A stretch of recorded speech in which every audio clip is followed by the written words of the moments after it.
21 क्या है, let A be a square matrix of order 3 and det A equals to -2। So हम information लिख लेंगे, डेट ए इक्वल्स टू -2 है और हमें फाइंड करना है det of 3 adjoint of -6 adjoint of 3 है ना। तो हमें दो प्रॉपर्टीज़ पता है, डेट ऑफ 3 इंटू ए क्या होगा, अगर 3/3 मैट्रिक्स है तो 3 इंटू डेट ए हो जाएगा, है ना। और डेट ऑफ एडजॉइंट ऑफ ए क्या होता है, डेट ए का होल स्क्वायर, है ना। आप क्वेश्चन में देखो, क्वेश्चन में क्या बोला है कि det of 3 adjoint of -6 adjoint of 3 है ना। तो पहले फार्मूलाज क्या होगा, पहले होगा कि जो 3 कांस्टेंट है इसको बाहर लाना, तो ये क्या बनेगा बताओ।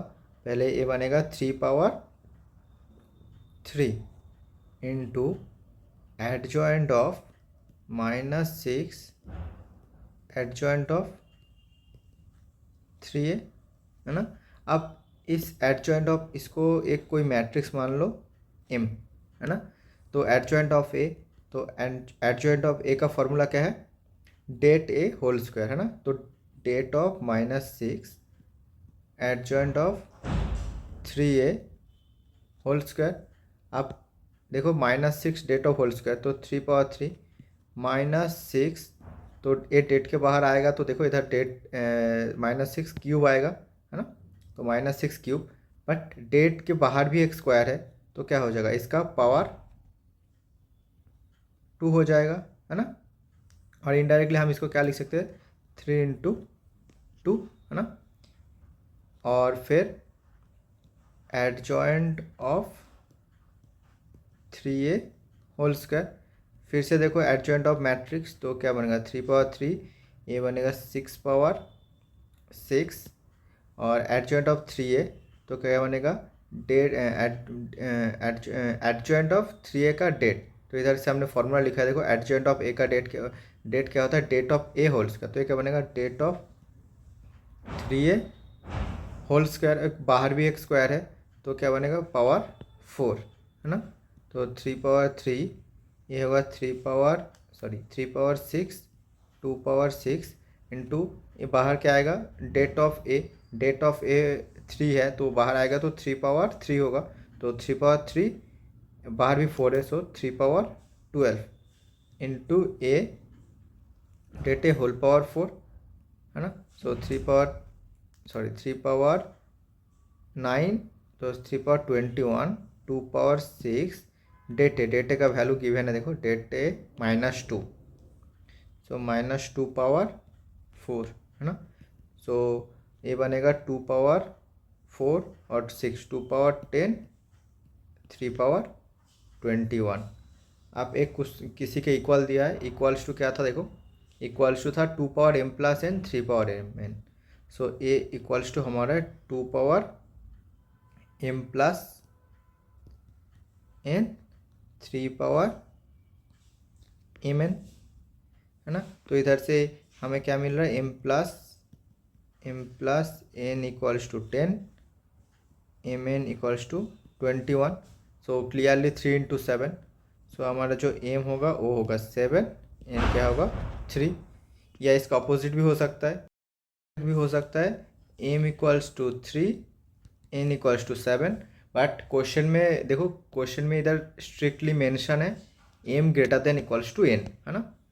तो m हमारा क्या हुआ 7, n इक्वल्स टू 3। अब फाइनल आंसर क्या चाहिए, 4m + 2n, है ना। So 4m, so 28 + 6 34, okay, thank you.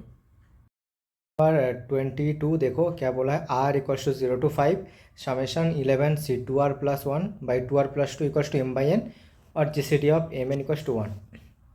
तो हमें m और n का वैल्यू निकालना है। तो अगर r 0 होगा क्या होगा, 11c1 / 2 प्लस r अगर हमारा 1 हुआ क्या होगा, 11c3/4 plus dot dot dot dot last में क्या आएगा, r इक्वल्स टू 5, तो 11c 11/12 तो देखो टर्म को देख के क्या लग रहा है, 11c1 है, तो हमेशा क्या आएगा 1 प्लस एक्स पावर एन आएगा। तो ये क्या होता है c0 plus c1x plus c2x plus dot dot dot cn x to the power n, है ना। बट इसमें देखो 11 है ना, तो 11 के लिए क्या चाहिए 1 power x to the power 11, तो हम क्या लिखेंगे 1 power x to the power 11, तो क्या आएगा c0 प्लस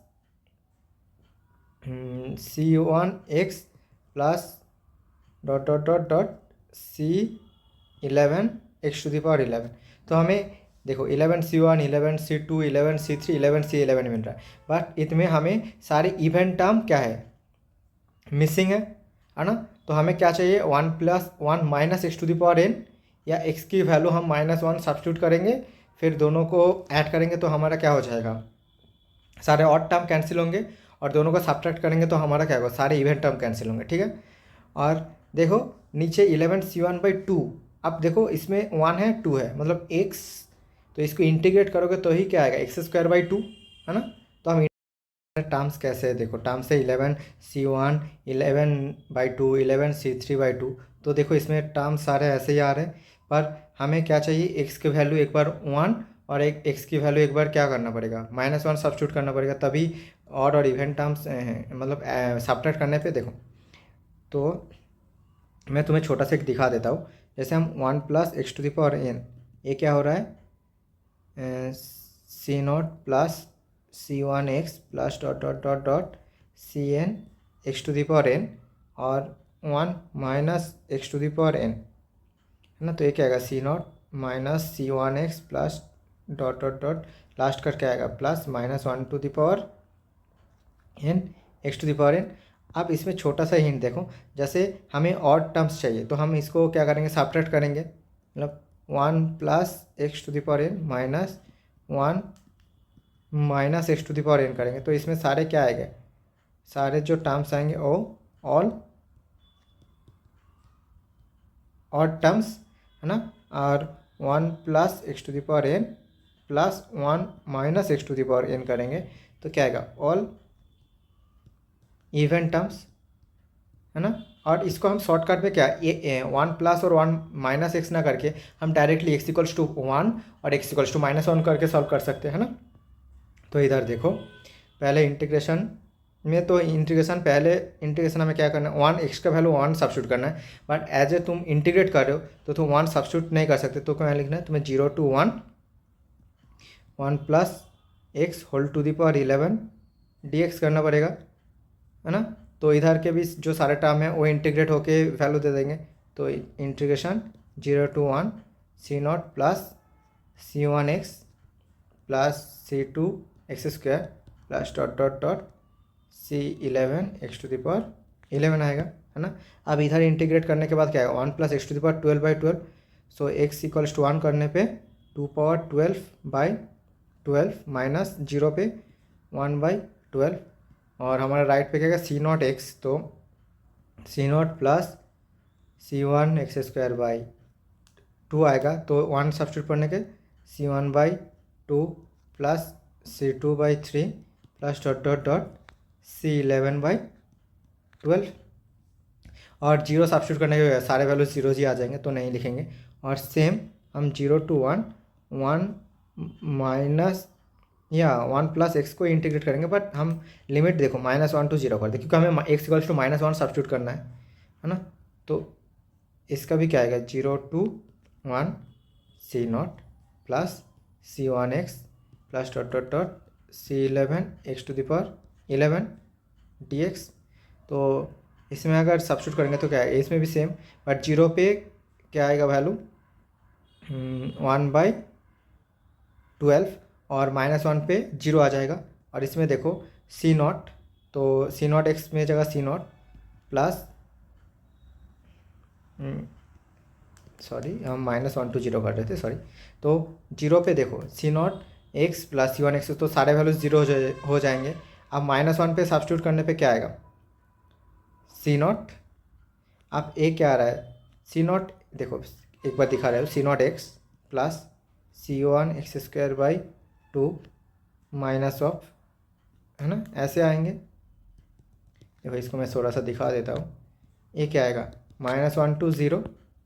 अब जीरो सब्स्टिट्यूट करने के सब जीरो हो जाएंगे, प्लस माइनस ऑफ -1, तो इसमें क्या आ जाएगा C0 माइनस C1/2, फिर प्लस C2/3, ऐसे चलता जाएगा, minus dot dot dot, last क्या आएगा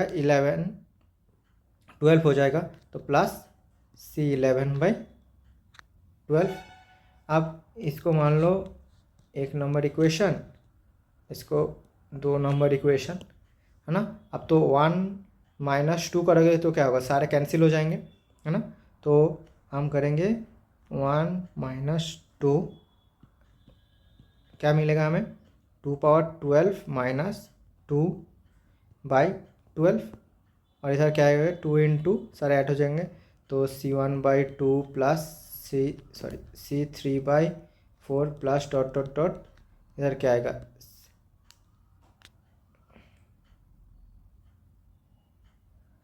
C11/12, है ना। तो हमें क्या मिल रहा है, इधर 2 कॉमन ले लो, तो क्या आएगा 2^11 - 1/12 इक्वल्स टू 2 कैंसिल हो जाएगा, तो C1/2 plus C3/4 plus dot dot dot C11/12, है ना। तो 2^11 वैल्यू क्या होता है एक बार देखो, 2^11, सो 2, 4, 8, 16, 32, 64, 128, 256, फिर 512, 1024 एंड 2048, 1 2 3 4 5 6 7 8 9 10 11, सो 2048 -1/2, तो वैल्यू क्या दे रहा है 2047/12। अब हमारा क्वेश्चन क्या था, देखो एक बार, क्वेश्चन था m - n, तो ये हमारा इक्वल्स टू क्या होगा m/n, तो m - n हमारा